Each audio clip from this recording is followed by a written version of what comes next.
Lisa woke up in the strange quarters Zara had provided for her. The room had adjusted itself overnight, creating an environment that felt almost like her cabin back on the station. The air was a bit thinner than she was used to, but breathable. The sight. Gravity slightly lighter, making her movements feel unusually graceful. She sat up, looking at the walls that seemed to pulse with soft light. Beside the bed, a small table had formed, holding what appeared to be food and water. Lisa approached cautiously. The food looked like colorful cubes arranged in a spiral pattern. She sniffed one, finding it had a pleasant fruity aroma. She took a small bite, surprised by the burst of flavor. It tasted like a combination of strawberry and something unfamiliar, but delicious. A soft chime sounded and a section of the wall became transparent. Zara stood on the other side, her blue luminescent skin glowing slightly brighter than the previous day. The human appears to have rested adequately. Zara observed, "Did the accommodations serve your biological needs?" Lisa nodded, still getting used to the alien's formal way of speaking. "Yes, the room is comfortable." "Thank you for the food." Zara seemed pleased by this response. "The sustenance was synthesized based on my limited data regarding human nutritional requirements. I am relieved it is acceptable." Lisa finished eating, then asked, "What happens now? How long until we reach human territory?" Zara made a gesture with her long fingers, and the wall between them disappeared, allowing her to enter the room. "The journey to the nearest human outpost will require approximately 7 of your Earth days. The vessel must travel through several fold points to reach your sector." Lisa had no idea what fold points were, but assumed they were some kind of faster-than-light travel technology. 7 days trapped on an alien ship. She would need to make the best of it. "Would it be possible for me to learn more about your species?" Lisa asked. "Your technology is unlike anything I've seen." Zara tilted her head, considering the request. "Such an exchange would be permissible. The treaty does not forbid sharing knowledge, only the collection of humans without consent." The alien led Lisa through corridors that shifted and changed as they walked. The ship itself seemed alive, responding to Zara's presence. The walls glowed brighter as they passed, then dimmed behind them. They entered a vast chamber with a domed ceiling that displayed what appeared to be a star map. Lisa gasped at the beauty of it. Thousands of stars and planets swirled above them, some marked with symbols she didn't recognize. "This is the knowledge center," Zara explained. "My personal collection of data gathered over centuries. The Valeri value knowledge above all else." "How many worlds have you visited?" Lisa asked. Staring up at the star map, Zara made a gesture and the map zoomed in on a section of stars. "Personally, I have documented 2,736 worlds with sentient life. Many, more with only primitive biological organisms." Lisa could hardly comprehend the scale of it. Earth scientists had only confirmed a handful of planets with any life at all, and none with advanced civilizations. "How is that possible?" "Our scientists have searched for alien life for centuries." Zara made a sound that might have been laughter. "Your detection methods are primitive. Your species has barely begun to understand the principles of interstellar travel. The galaxy teems with life, but much of it exists in states your science cannot yet detect." A display formed in the center of the room, showing images of bizarre creatures. Some looked vaguely like Earth animals. Others were completely alien crystal structures that moved and changed geometric patterns that Zara identified as a collective intelligence living in the atmosphere of a gas giant. Beings of pure energy inhabiting the corona of a star. "These are just a few of the life forms I have catalogued," Zara said. "Each unique, each with its own evolutionary path, its own intelligence." Lisa watched in amazement. "If your people have all this knowledge, why haven't you shared it with humans?" Zara turned her silver eyes to Lisa. "The treaty restricts direct interference in human development. Your species must discover the galaxy at your own pace. With your own methods, contact is limited to accidental encounters like ours. That seems unfair," Lisa argued. "You could help us advance, save us centuries of research." Zara shook her head. "The patterns of history are clear across thousands of worlds. Species that advance too quickly without developing the wisdom to manage that advancement ultimately destroy themselves." The treaty protects humans from this fate. Lisa wanted to argue, but she could see the logic. The thought of some of Earth's more warlike nations getting immediate access to the technology on this ship was concerning. "What about your species?" Lisa asked. "How did the Valari evolve?" Zara moved to another section of the room where a display formed showing a planet with 2 suns and vast oceans. "My homeworld, Valara. We began as aquatic creatures evolving over millions of years. Our long lifespans are a result of the radiation from our binary stars. Our bodies adapted to repair cellular damage constantly. Images showed the evolution of the Valari from something resembling Earth octopi to amphibious creatures, and finally to their current humanoid form. Our civilization is over 50,000 years old." Zara continued. "We learned to manipulate matter at the molecular level early in our development.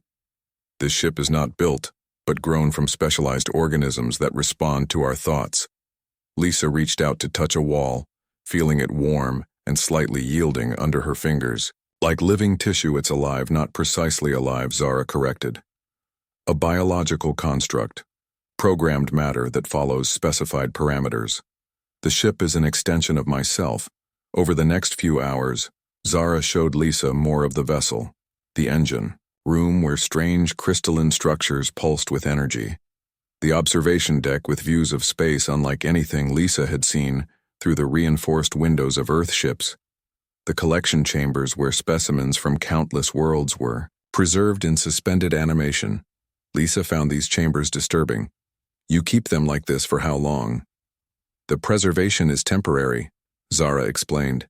"They are studied, then returned to their worlds with no memory of their time here. No harm comes. To them, it still seems wrong." Lisa said, "Taking beings against their will." "Even if you return them," Zara considered this. "For most species, the concept of individual consent does not exist.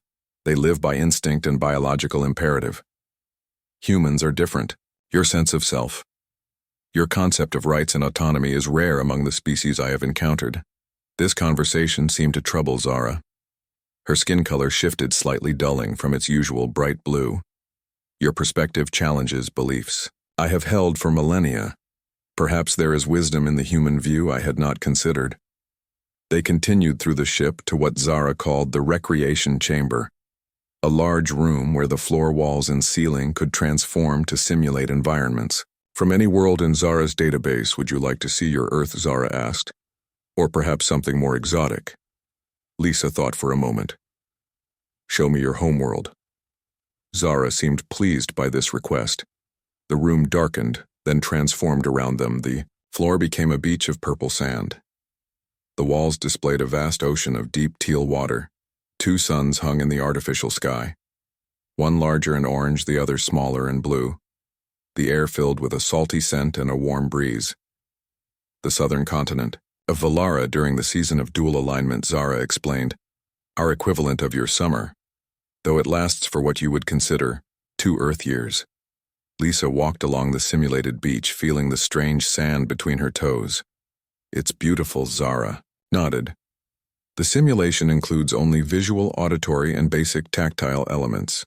The true beauty of Valara includes spectrums of light your eyes cannot perceive and harmonic resonances beyond human hearing. But this approximation serves." They sat on the beach watching the simulated waves. For a moment, Lisa could almost forget she was trapped on an alien ship billions of miles from home. "Do you miss it?" Lisa asked. "Your homeworld?" Zara was quiet for a moment. "I have not returned to Valara in 700 years. My work keeps me traveling between worlds. But yes, I experience what humans might call homesickness. Though for my species, such emotional responses are considered immature." Lisa looked at the immortal alien with new understanding. Despite her advanced age and technology, Zara had feelings not so different from her own. "Do you ever get lonely?" Zara turned her silver eyes to Lisa. "My kind does not require constant companionship as humans do. We are solitary by nature, but isolation can affect even Valari psychology over centuries. Yes, there are times when the silence of space weighs heavily. The alien seemed to be revealing something personal, something that made her seem less alien and more like someone Lisa could understand, despite their differences. The days ahead would be strange, but Lisa felt less afraid now. Somewhere beneath their obvious differences, perhaps humans and Valari weren't so different after all. 3 days passed aboard Zara's vessel. Lisa had begun to establish a routine exploring the ship under Zara's guidance, learning about alien cultures and technologies beyond human imagination. The fear she had initially felt had been replaced by wonder and curiosity. On the 4th day, an alarm sounded throughout the ship. Zara appeared at Lisa's quarters, her skin pulsing with rapid color. "Changes. We must move to the secure chamber," Zara said, urgency in her voice. "The ship has detected another vessel. Approaching it's not responding to identification protocols." Lisa followed Zara through corridors that seemed to narrow and darken, as if the ship itself was tensing for danger. "What kind of vessel?" "Is it a threat?" Zara moved with graceful speed. "The signature is unfamiliar. Not Valari, not human. It appears to be a Krell scout ship." "What's a Krell?" Lisa asked, struggling to keep pace with the taller alien. "The Krell are scavengers," Zara explained. "They search for advanced technology to steal. They have no civilization of their own, only what they take from others. They are particularly interested in Valari biological technology. They reached what appeared to be a command center, a spherical room where displays formed in the air around them showing the approaching ship. It was dark and angular, unlike the smooth organic lines of Zara's vessel covered in what looked like salvaged parts from different technologies. "The Krell ship is scanning us." Zara reported, her long fingers moving through holographic. "Controls, I am engaging stealth protocols, but the damage to our full drive from rescuing your vessel has left an energy signature they can detect." "Can we outrun them?" Lisa asked. Zara shook her head. "Not in our current condition. The full drive requires another day of regeneration before we can make the jump to human space. The Krell ship is smaller but heavily armed." Lisa felt her military training kick in. "What weapons do you have?" Zara looked at her with those silver eyes. "Valari vessels are primarily research ships. We have defensive capabilities, but they are designed to incapacitate, not destroy, my kind views the taking of life, even hostile life, as a failure of intelligence. Great Lisa thought a pacifist alien with a damaged ship facing space, pirates. What options do we have?" Zara seemed to consider this. "We can attempt to hide in the nebula ahead. Its radiation may mask our presence long enough for the full drive to regenerate. The alternative is to face a Krell boarding party. Their technology is inferior to Valari systems, but they are numerous and aggressive. Hide in the nebula." Lisa agreed. "It's our best option." Zara nodded in agreement, directing the ship toward a colorful cloud of gas and dust visible on the displays. The ship accelerated, smoothly, the stars blurring slightly outside the viewports. "The Krell vessel is pursuing," Zara reported. "They have detected our course change." The displays showed the angular ship gaining on them, its engines flaring with harsh red light. Lisa watched. As they approached the nebula, a vast, colorful cloud that would have been beautiful if it weren't their only hope for escape. As they entered the nebula, the ship's systems flickered. The displays became unstable, showing static and distortion. "The nebula interferes with sensors," Zara explained. "Both ours and theirs. We will navigate using biological systems rather than technological ones." Lisa didn't understand what that meant until she saw Zara place her hands on what appeared to be living tissue, embedded in the control panel. The alien's eyes closed in concentration. Her skin glowed brighter, the patterns on her head pulsing with light. The ship responded, turning and weaving through dense clouds of cosmic dust and radiation. "The Krell ship still pursues," Zara said. Her eyes still closed. "They are firing projectile weapons." The ship shuddered as something struck the hull. Lisa grabbed a handrail to steady herself. "Damage minimal," Zara replied.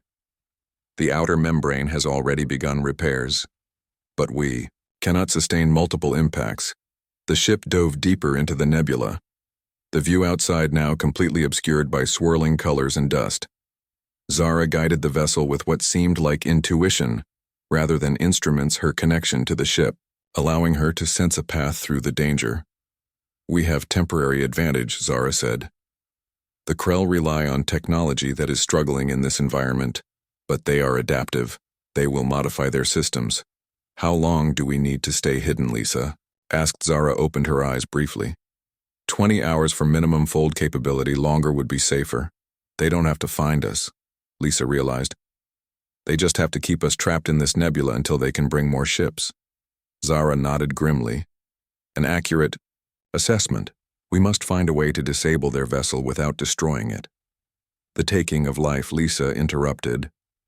"I understand your ethics, but these Krell are trying to kill us. Sometimes defense requires offensive action. Does your ship have any systems that could disable their ship without harming the crew?" Zara considered this. "The ship generates an energy field for specimen collection. It could theoretically be modified to create a localized electromagnetic pulse, but I would need to be much closer to the Krell vessel to deploy it. So we need to get close to the ship that's trying to kill us," Lisa summarized. Zara made a gesture that might have been the Valari equivalent of a shrug. "The plan has significant risk, but also potential for success, without loss of life." Lisa looked at the displays showing the nebula around them and the faint signal of the Krell ship searching for them. "I served as a tactical officer before becoming a pilot. I might have an idea." Zara listened as Lisa outlined her plan. The Valari seemed impressed by the humans' strategic thinking. Together they modified the ship systems, preparing for their counterattack. Hours passed as they hid in the densest part of the nebula. The ship had entered a regeneration mode, healing the damage from the Krell weapons while conserving energy. Lisa marveled at how the living vessel repaired itself. Watching as torn sections of the hull grew back like healing skin, Zara monitored the Krell ship, which continued to search for them, following a methodical pattern through the nebula. "They are persistent," she observed, "and becoming more accurate in their search pattern. They will locate us eventually." "The fold drive?" Lisa asked. "How's it progressing?" "Still requiring 11 more hours for minimum functionality," Zara replied. "Not fast enough given the Krell's search efficiency. Then we proceed with the plan," Lisa said. "Our best chance is to surprise them." Zara guided the ship silently through the nebula, using the natural currents of radiation and gas to mask their movement. They approached the Krell vessel from below its blind spot. According to Zara's analysis of their sensor configuration, the Krell ship grew larger on their displays, its design even uglier up close. A hodgepodge of stolen technologies, grafted together without elegance or understanding. Zara prepared the modified collection field while Lisa monitored the Krell's sensor outputs, looking for any sign they'd been detected. "We will have one attempt," Zara said. "The energy required will alert them instantly and deplete our reserves significantly. If the pulse fails to disable them, we will be vulnerable." Lisa nodded, understanding the stakes. Now, while they're scanning the other section of the nebula, Zara activated the pulse. A wave of energy, invisible but powerful, surged from their ship, striking the Krell vessel. The effect was immediate. The harsh lights of the Krell ship flickered and died. Its engines sputtered, then went dark. The angular ship began to drift. "It worked," Lisa exclaimed. Zara monitored the readings. The pulse disabled their primary systems. Their life support remains functional but minimal. Their weapons and engines are offline. They are sending distress signals, but the nebula will prevent immediate response from other Krell vessels. "How long do we have?" Lisa asked. Zara calculated based on known Krell repair capabilities and the nearest potential Krell outposts, approximately 40 hours. More than enough time to complete our fold drive regeneration and depart. They retreated deeper into the nebula to continue their repairs. Lisa watched as Zara communed with the ship, her consciousness seemingly merged with the vessel's systems guiding its healing processes. The alien technology was far beyond human understanding yet. Lisa found herself learning, quickly adapting to this new reality. When Zara finally disconnected from the ship control systems, She seemed tired. Her usually bright skin had dulled slightly. The ship requires rest to complete repairs, she explained, and so do I. Valari can go without rest for weeks, but the mental connection to the ship during crisis situations is draining. You should rest, Lisa suggested. He'll monitor the displays and wake you if anything changes. Zara seemed hesitant to accept the human's offer. For a moment, Lisa thought she would refuse, but then the alien nodded. My quarters are adjacent to the command center. The ship will alert us both if the Krell vessel shows signs of recovery. After Zara left, Lisa sat in the command center watching the displays. The Krell ship remained dark and drifting. The nebula swirled around them in beautiful patterns of light and color. Lisa thought about Earth. How distant it seemed now. How her perspective had changed in just a few days. The universe was vaster and more diverse than humans had ever imagined, full of wonders and dangers beyond comprehension. Yet here she was, a human pilot from Earth helping an immortal alien evade space pirates. It was almost funny when she thought about it. 8 hours later, Zara returned, her color restored. Her silver eyes seemed brighter as she checked the ship systems. You kept watch, she said. It was not necessary. The ship would have alerted us to danger. I know, Lisa said, but it seemed like the right thing to do. We work together as a team now. The fold drive reached minimum functionality, allowing Zara's ship to leave the nebula. They traveled through what Zara called fold space, a dimension that allowed them to cover vast distances in relatively short time. Lisa found the experience disorienting. The stars stretched and twisted outside the viewports. Colors shifted in ways human eyes were never meant to see. The transit will take approximately 12 hours, Zara explained. Our progress is slower than optimal due to the drive's partial regeneration, but we are beyond Krell pursuit. Lisa felt relief mixed with a strange sadness. Their journey was nearly over. Soon she would return to human space, to her normal life. The adventure would end. While we wait, Lisa said, can you tell me more about the treaty between humans and Valari? You mentioned it was established millennia ago, but my people have no record of such contact. Zara led Lisa to the knowledge center where the star map glowed above them. The contact occurred before your recorded history, approximately 12,000 Earth years ago. The Valari were already an interstellar civilization. We discovered Earth during a standard exploration mission. The display showed an ancient Earth with different continental arrangements. Primitive, human settlements appeared as points of light. Your ancestors were in early stages of agricultural development. Zara continued, still using stone tools, still figuring out basic concepts like the wheel. Yet our observers noted something unusual about humans. What was it? Lisa asked. Adaptability. Zara said, your species changed faster than any we'd encountered, not just biologically, but culturally, technologically. Where most species followed predictable evolutionary patterns, humans constantly innovated, constantly changed. Our predictive models failed when applied to humans. The display showed human history accelerating. Settlements grew, cities formed, technologies advanced at increasing speeds.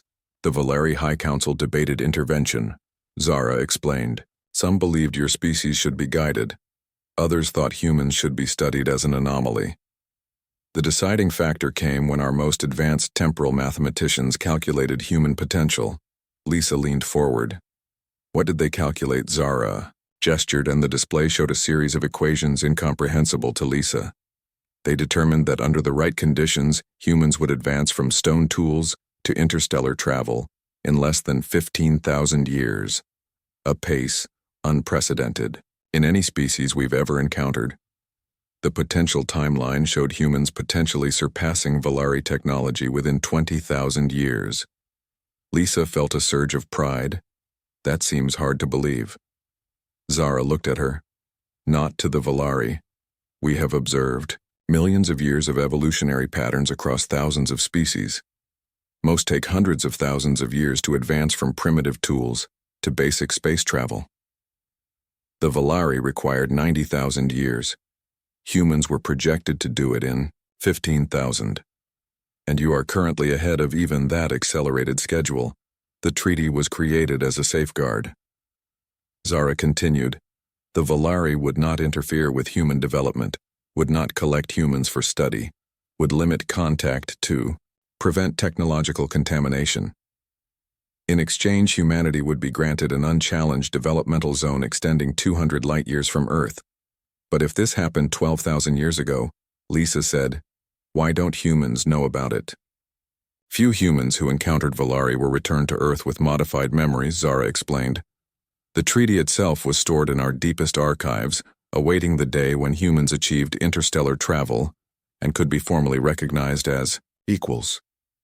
But some knowledge of us remained in your collective unconscious, manifesting in myths and legends. Lisa thought about human mythology, about immortal godlike beings with advanced powers. Was that why Zara had seemed almost fearful when I discovered Lisa was human? The treaty gave humans special status. The display shifted, showing a projection of future human expansion into space. Human colonies spreading across nearby star systems, eventually approaching Valari territory. When your species reaches the borders of Valari space, the treaty will be formally activated. Zara said full diplomatic relations will be established, knowledge will be shared, the isolation will end. How close are we? Lisa asked. To reaching that point. Zara hesitated. Your current trajectory puts formal contact approximately 120 Earth years in your future, assuming no major setbacks to your civilization. Lisa would never live to see it, but perhaps her grandchildren might. She looked at the Immortal, alien beside her. For Zara, a century was nothing, a brief moment in an endless life. The ship chimed an alert, and Zara checked the display. We are approaching the end of our fold journey, she said. We will emerge near a human outpost at the edge of your explored space. Lisa felt mixed emotions. The adventure was ending. She would return to her life, but something important would be lost. When they emerged from fold space, a small human space station appeared in the distance.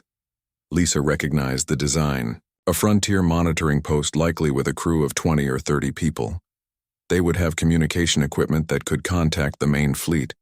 Zara guided her ship to a safe distance. The human outpost is scanning us, she reported. I am transmitting a simple message in your language explaining that I am returning a rescued human.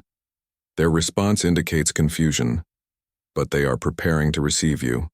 I cannot approach too closely without violating treaty restrictions. Lisa realized the time had come to say goodbye. She looked at the alien who had changed her understanding of the universe. Will I remember any of this, Zara? Turned those silver eyes to Lisa. The treaty requires memory modification for humans who encounter Valari, but she paused, seeming to struggle with a decision. Our experience has been unusual. The threat from the Krell, our cooperation. The treaty does not specifically address such circumstances. Perhaps an exception could be justified. Lisa felt hope rising. Do you have the authority to make that exception as a collector? I am granted certain discretionary powers, Zara said. My mission requires independence. The encounter could be classified as an emergency situation involving mutual survival rather than a standard collection. So I would remember everything? Lisa asked. Zara nodded slowly. I would need to file an exceptional circumstance report with the High Council. But yes, you would retain your memories. Lisa smiled. Thank you. But Zara continued. There would be complications. Your people would question your account. You would have no proof beyond your word. Most likely your experiences would be dismissed as hallucination or fantasy. You might face significant challenges. Lisa considered this. She would know the truth, even if no one believed her. The knowledge that humanity was not alone, that they had allies waiting in the stars, that would be worth any ridicule. I understand the risks, Lisa said. But I want to remember. Zara seemed pleased by this decision. You show the courage that makes your species remarkable. I will prepare a shuttle to transport you to the human outpost. Your vessel was too damaged to salvage, but I have downloaded its data core. The humans will detect my ship as an anomalous energy reading. but treaty protocols will prevent me from revealing my true nature to them. The shuttle was small but comfortable, clearly adapted to human physiology. Lisa wondered how many other humans had traveled in it over the centuries only to have their memories erased upon return before boarding. Lisa turned to Zara. "Will I ever see you again?" The alien considered this. "When humanity reaches Valerie space, I will request assignment as cultural liaison. My experience with you would be valuable in establishing formal relations." Lisa smiled. 120 years, it'll be long gone by then. Zara tilted her head. Human lifespans are indeed brief, but perhaps not as brief as you imagine. Medical technology advances rapidly among spacefaring species. The Valari have observed this pattern consistently. Was that a hint that human lifespans would increase dramatically in the coming decades? Lisa wondered, or just an observation? "The shuttle is prepared," Zara said. "It will guide itself to the human outpost. Once you are aboard their station, I must depart." Lisa felt an unexpected urge to embrace the alien but held back, unsure if such physical contact would be welcome or appropriate among Valeris. Instead, she extended her hand. Zara looked at it curiously, then seemed to recall human customs from her vast knowledge. She extended her own hand, copying the gesture. Their hands met. Zara's skin felt smooth and slightly cooler than human temperature.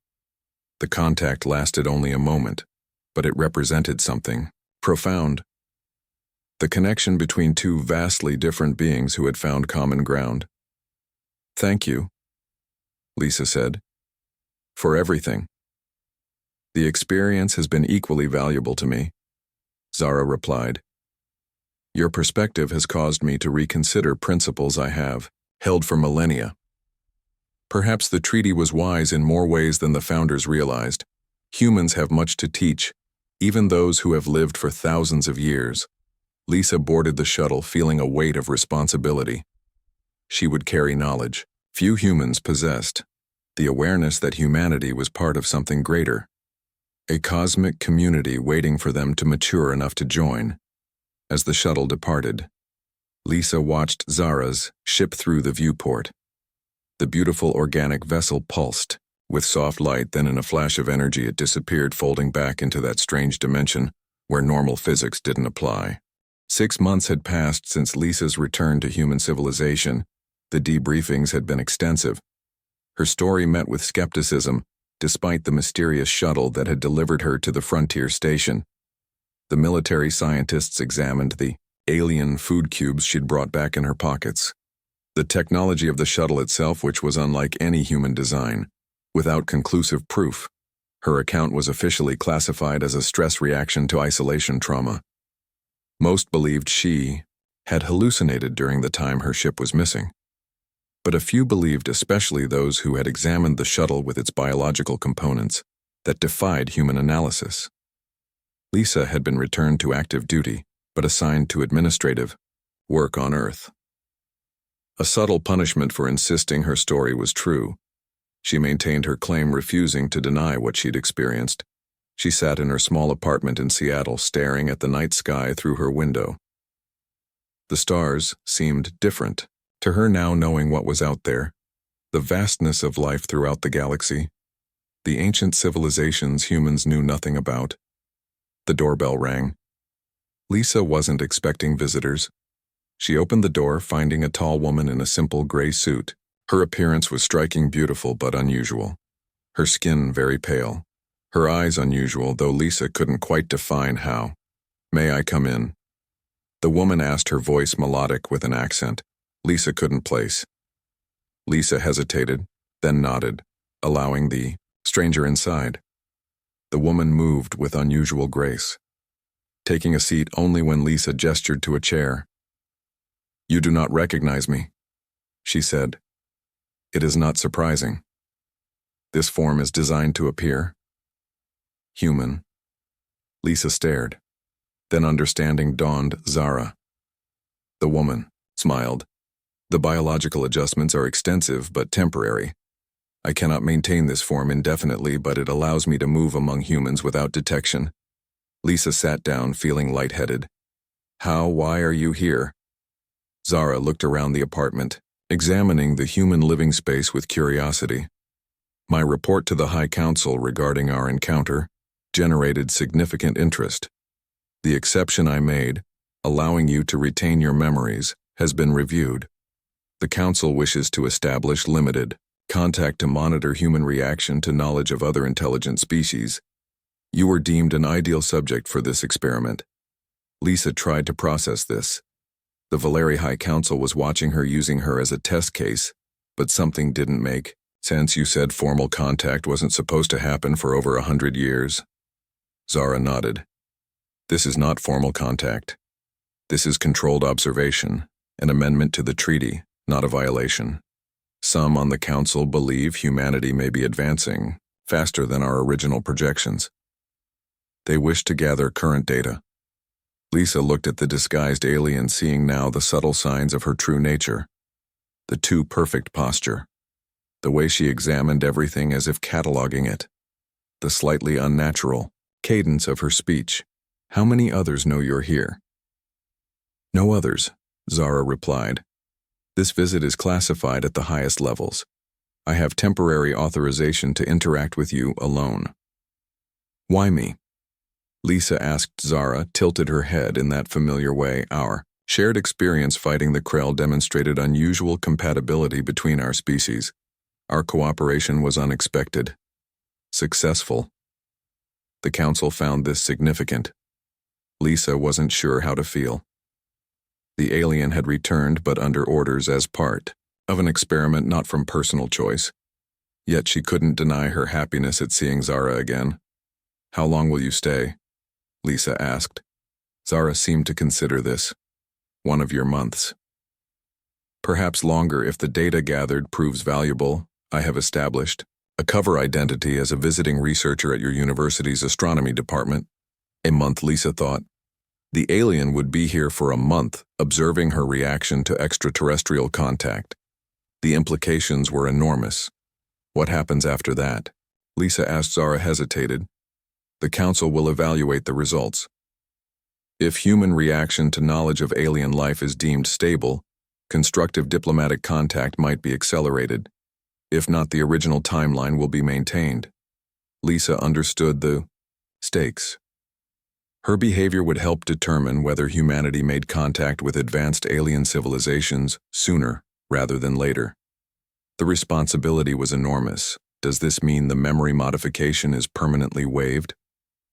Lisa asked. Zara nodded. The exception has been formalized. You will retain all memories of our interactions, past and future. Lisa felt relief. She wouldn't lose these experiences, wouldn't forget the wonders she'd seen. How does this work? Do you just observe me, or I am authorized to share limited knowledge? Zara explained. To answer questions within specified parameters. To evaluate human capacity to process information about the wider galaxy. Limited knowledge was better than none. Lisa had 1,000 questions burning in her mind since her return. Where should she begin? The existence of your species' knowledge of the wider galaxy. How has it affected you? Zara asked. The question surprised Lisa. She had expected to be the one asking questions, not answering them, but she understood Zara's purpose was to observe human reactions. It changed everything, Lisa said honestly. The way I see the stars. The way I think about humanity's place in the universe. It's like being given a glimpse of a vaster reality. Everything seems simultaneously more meaningful and less important. Zara nodded as if this confirmed something. Like most species discovering they are not alone in the universe. Lisa thought for a moment. Have other species reacted badly to this knowledge? Some have. Zara acknowledged civilizations that built their entire cultural identity around being unique. Chosen special have sometimes collapsed upon contact, descending into chaos or extreme isolation. Others have responded with aggression, attempting to destroy evidence of other intelligent life. That explains the caution, Lisa said. You're worried about how humanity as a whole would react? Zara made a gesture of agreement. Precisely. The treaty was established to protect both humanity and the wider Galactic community first contact is a delicate moment in any species development. The timing is crucial. Lisa considered this, thinking about human history, the conflicts and wars, the triumphs and failures, the capacity for both terrible cruelty and extraordinary kindness. Humanity was still maturing, still struggling with its own nature. "I think we're ready," Lisa said, "or at least ready to begin the process. Maybe not for full integration into a galactic community, but for the knowledge that we're not alone. To have time to adjust to that reality before formal contact." Zara seemed to consider this assessment. "Your perspective will be included in my report." She paused, then added, "The High Council values direct experience over theoretical projection. My recommendation will carry significant weight." Lisa felt the burden of representing her entire species. Zara would judge humanity based largely on her reactions, her thoughts, her behavior. Over the following weeks, Zara visited regularly, each time. In her human disguise, they talked for hours. Lisa asking questions about the galaxy, alien civilizations, Valari culture. Zara answered within the limits of her authorization, sometimes apologizing when a topic was restricted. Lisa learned about the Galactic Council, a loose confederation of advanced species that maintained peace across much of the galaxy, about ancient civilizations that had risen and fallen over millions of years, about worlds with life so different from Earth that simply describing them stretched Lisa's imagination. In turn, Zara learned about humanity, not from historical records or distant observation, but through direct interaction. She experienced human music, art, literature, food. She watched humans in parks and marketplaces, observing their interactions, their emotions, their connections. On a rainy evening near the end of Zara's authorized month, Lisa invited the disguised alien to dinner at her apartment. She had prepared a simple meal, pasta with fresh vegetables and bread. A bottle of wine stood on the table. Zara examined the food with scientific interest. "The chemical processes involved in cooking fascinate me," she said. "Your species transforms nutrition into art." Lisa smiled. "You can eat our food in that form." Zara nodded. "This biological adaptation allows me to process most Earth nutrients, though I experience taste differently than humans." They ate together, talking about the differences and similarities between their species.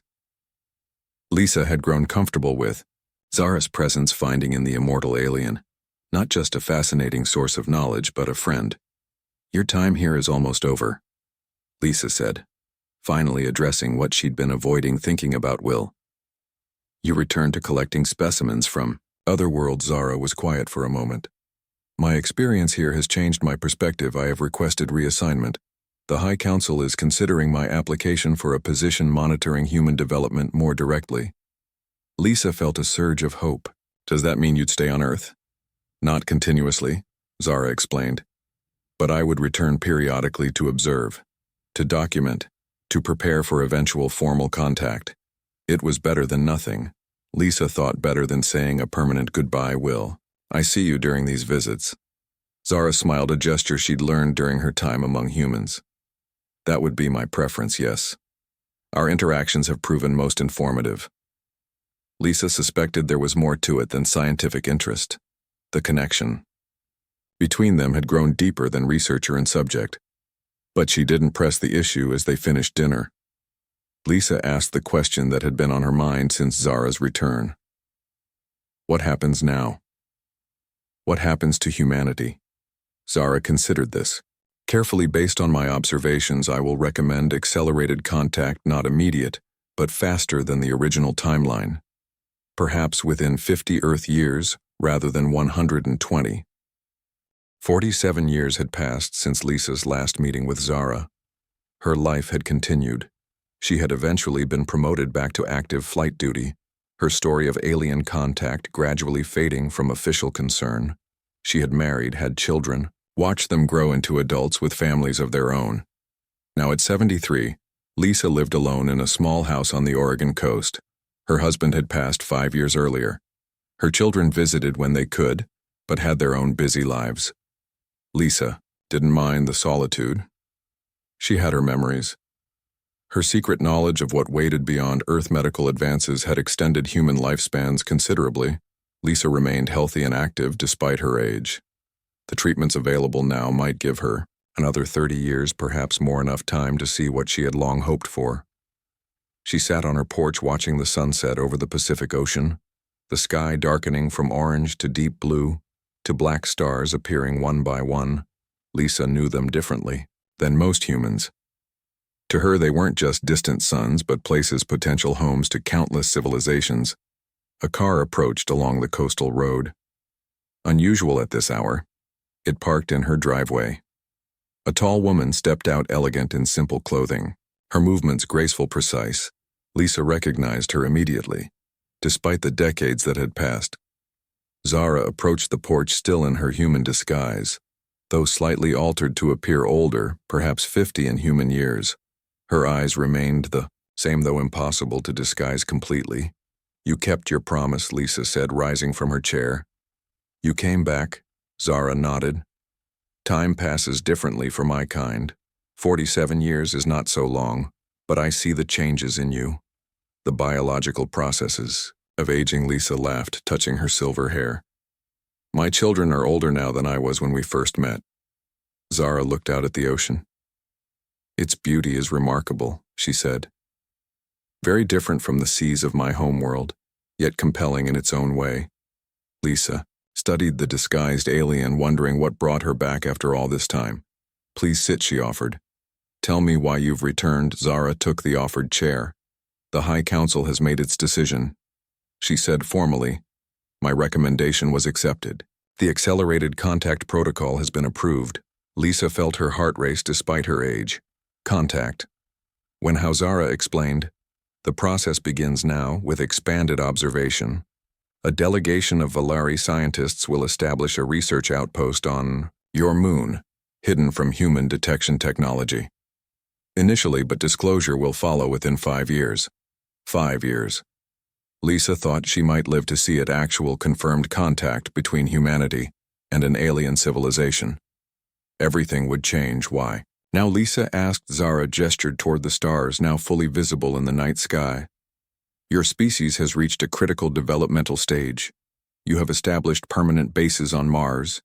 You have begun serious work on interstellar travel technology. You have unified much of your global governance. The conditions align with contact parameters." Lisa remembered the projections Zara had shown her decades earlier. Humanity was advancing even faster than the Valari had predicted, their potential still growing. "And you," Lisa asked, "what role will you play?" Zara seemed pleased by the question. "I have been appointed lead cultural liaison. My experience with humans, particularly with you, has been deemed valuable preparation. I will be among the first to make official contact." Lisa smiled at the thought. Her friend, the immortal alien who had once captured her, would represent an ancient advanced civilization in humanity's first formal introduction to galactic society. 5 years seems so quick, Lisa said after a lifetime of waiting. "Will humanity be ready?" Zara considered this. "Your species has matured significantly since our first encounter. Environmental stabilization initiatives have succeeded. Global conflict has decreased. You have begun serious ethical discussions about artificial intelligence development and genetic modification. All positive indicators. But Lisa pointed out we still have divisions, prejudices, fears. How will people react to being so different from themselves?" Zara made a gesture Lisa had come to recognize as acknowledgement. "The reaction will vary. Some will embrace the new reality. Others will resist it, but our projections indicate the majority will adapt successfully. The process will be managed gradually." Lisa looked up at the stars, thinking of all the civilizations out there waiting to be discovered. Thinking of all that humanity would learn, would gain, would become. "I wish I could see it all." Zara turned those unusual eyes to her. "There are options." She said carefully. "The treaty restrictions on technological sharing are modified under the Accelerated Contact Protocol. Limited medical knowledge can be transferred to contact subjects." Lisa understood what Zara was suggesting. Life extension beyond what current human medicine could provide, enough to see not just first contact, but what came after. The integration of humanity into the wider galactic community It's not immortality, Zara cautioned. Not like my kind, but perhaps another 50 years. Added to your natural lifespan, Lisa thought about it. 50 more years. She would see her grandchildren grow old, would likely meet her great-great-grandchildren, would witness humanity taking its place among the stars. The opportunity was incredible, yet she hesitated. Would I be the only one, Lisa asked, or would others receive this gift? Zara explained. A small number of humans will be selected as cultural liaisons, individuals who demonstrate exceptional adaptive capacity and balanced perspective. They will receive similar opportunities. Their extended experiences will help guide humanity through transition. Lisa nodded. That seemed fair. Not immortality for a privileged few, but extended perspective for those who could help others adapt to a new reality. I accept, Lisa said. Zara seemed pleased by this decision. The procedure is simple, she said, removing a small device from her pocket. It delivers targeted genetic modifications that enhance cellular regeneration. The effects manifest gradually. Lisa extended her arm. The device touched her skin briefly, causing a slight warming sensation. Nothing more. The modification will begin immediately. Zara explained. Results will be noticeable within months. Lisa looked at her arm, seeing no change yet knowing. Her body had begun a transformation that would extend her life far beyond normal human limits. The responsibility of what she'd accepted settled on her. She would be a bridge between humanity and the stars. Will you stay? Lisa asked. Zara shook her head. I must return to the preparation team. The outpost construction begins within days, but I will visit when possible. And when official contact begins, we will work closely together. They talked through the night, Zara sharing details of the contact plan, Lisa offering insights into how humanity might react to each stage. The stars wheeled overhead, the ocean crashed against the shore below. In this quiet moment on a remote stretch of coastline, the future of human civilization was being shaped. Dawn approached. Zara stood to leave. I must return to the orbital platform. She said our presence must remain undetected until the proper moment. Lisa walked with her to the car, the eastern sky lightening with approaching day. Will they believe me? Now she asked. When I tell them I've known about aliens for nearly 50 years. Zara considered this. Your account will be validated? Yes, but perhaps not immediately. The disclosure process follows careful protocols designed to minimize disruption. Your role will come later when humanity is ready for the fuller truth. Lisa understood. The news that advanced aliens had been watching Earth for thousands of years would be shocking enough without adding that some humans had known for decades, as Zara. Prepared to leave, Lisa felt a sudden urge to ask the question she'd held back for nearly half a century. Why did you choose to let me remember when the treaty required you to erase my memories? Why make an exception? Zara was quiet for a moment, looking out at the lightening horizon. The Krell incident was unusual, she said finally. Our cooperation demonstrated something important about human potential, but there was more. Her silver eyes met Lisa's. In 3,000 years of collecting, studying, observing, I had never encountered a being who changed my perspective as you did. Your questions about consent, about ethics, about cooperation, they made me reconsider principles it held for millennia. Lisa felt honored by the admission from a being so ancient, so experienced. Do you regret it? She asked. Letting me remember, Zara shook her head. The decision led to the accelerated contact protocol, to humanity joining the galactic community decades earlier than projected, to countless lives improved by earlier access to shared knowledge. No, I do not regret it. The High Council now views it as prescient. The first rays of sunlight crested the eastern hills. Zara looked at the light with scientific interest. The variable atmospheric diffraction creates remarkable color patterns, she observed. Lisa smiled at the immortal alien's endless curiosity. Some things never changed even after thousands of years. I should go, Zara said. The platform awaits. Lisa nodded, understanding the work that lay ahead for both of them. The preparation for contact, the careful introduction of humanity to a wider universe, the gradual sharing of knowledge and technology. It would be challenging, complex, delicate, but necessary, and Lisa would be part of it. Zara drove away. Lisa returned, to her porch watching the sunrise over the Pacific. To the west beyond the horizon lay Asia, Russia, Europe, Africa. Billions of humans going about their daily lives unaware that everything was about to change, that their isolation was ending, that the stars held not just beauty but promise.